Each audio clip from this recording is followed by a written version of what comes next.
So let's now move on from action into the piano tone, because that is definitely a centerpiece of this instrument and generally speaking this whole series of pianos.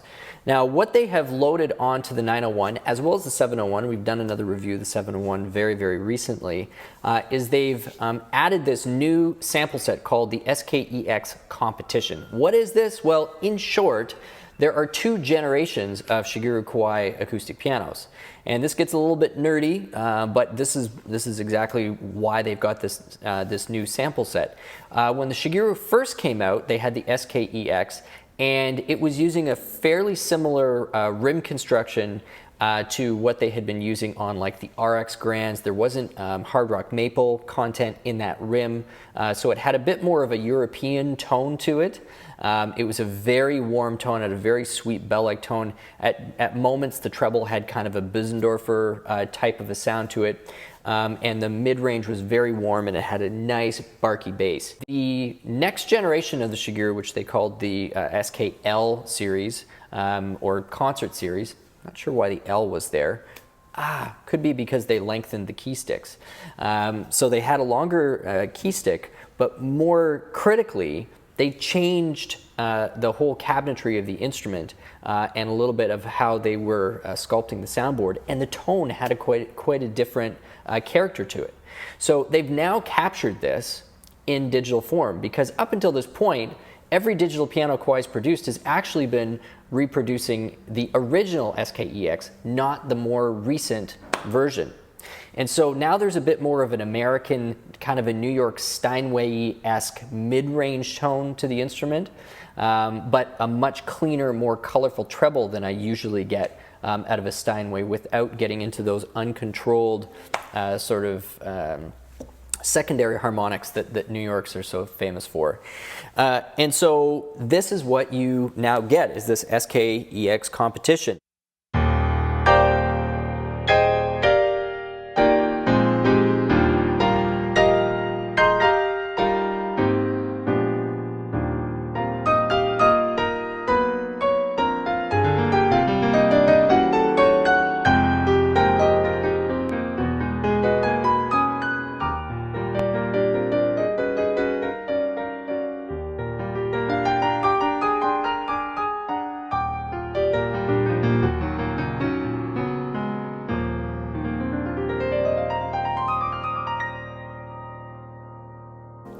And I want to compare that to the original SKEX, because of course it's on there. Here's the original EX.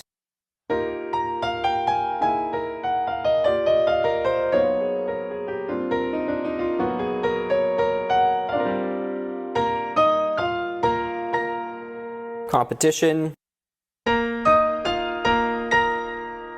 Original. Back to competition.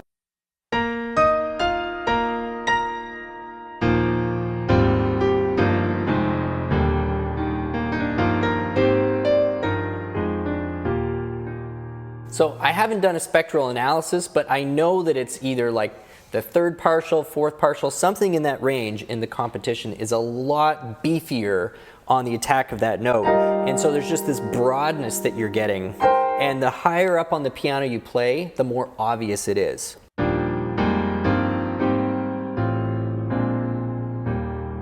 I don't actually notice that big a difference in terms of how the bass is behaving, but if you do play a lot of music where the melodic content is more in the top range, or if you're playing a lot of like late romantic classical where you have, you know, these bombastic kind of parts up at top with Rachmaninoff or Prokofiev or even some Chopin stuff, you're going to notice a big difference with that. So I love the fact that this is on here, because it really is quite reminiscent of the real second generation Shigeru Kawai, which as we've been saying all through the video, is what this is modeled after. For people who are completely new to this most recent CA series, this uses a rendering engine, and this is again just sort of branded fancy language. What does that mean? Well, basically they've recorded this instrument with multiple microphones in various positions. They've basically produced several preset mixes of all of those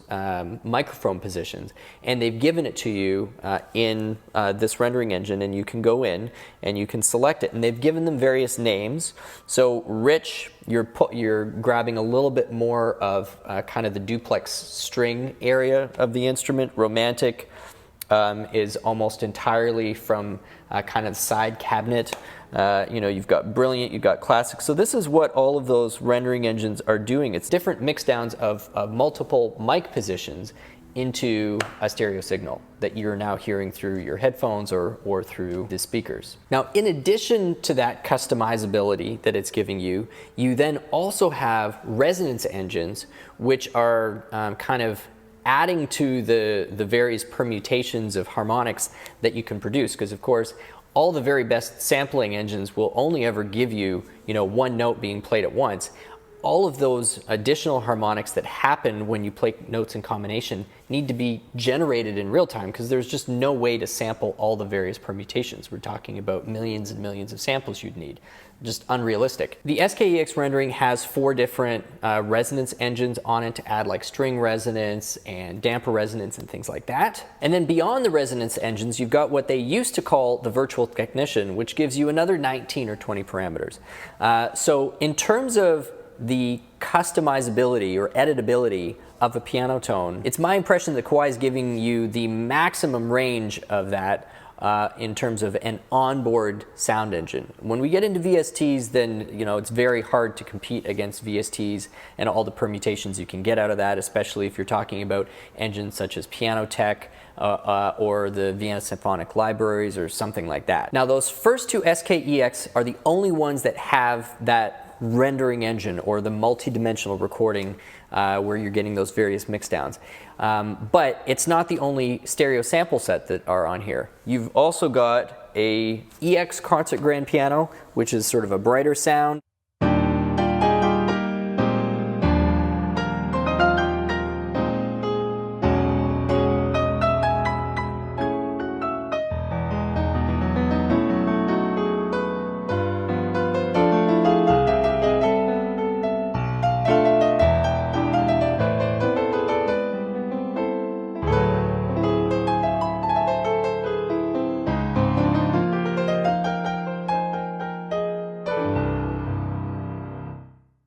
You've got an SK5, which is a 6'7".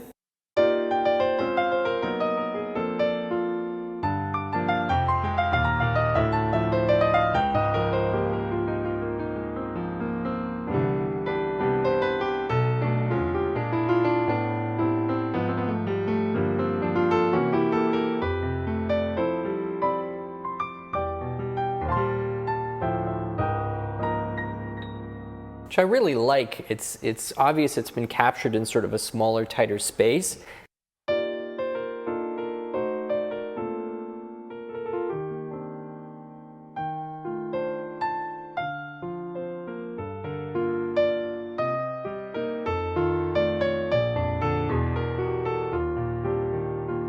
Lovely.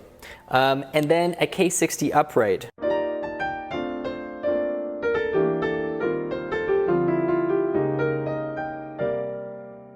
I'm so glad that manufacturers are now capturing upright pianos as though it matters. Because the attack on an upright piano is so specific in terms of how you hear it as a player.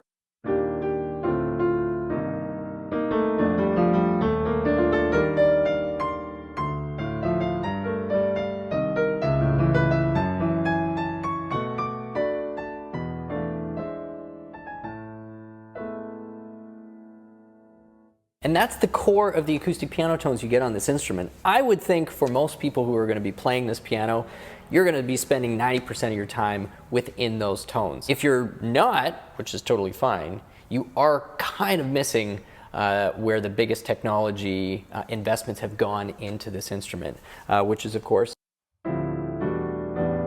piano engine.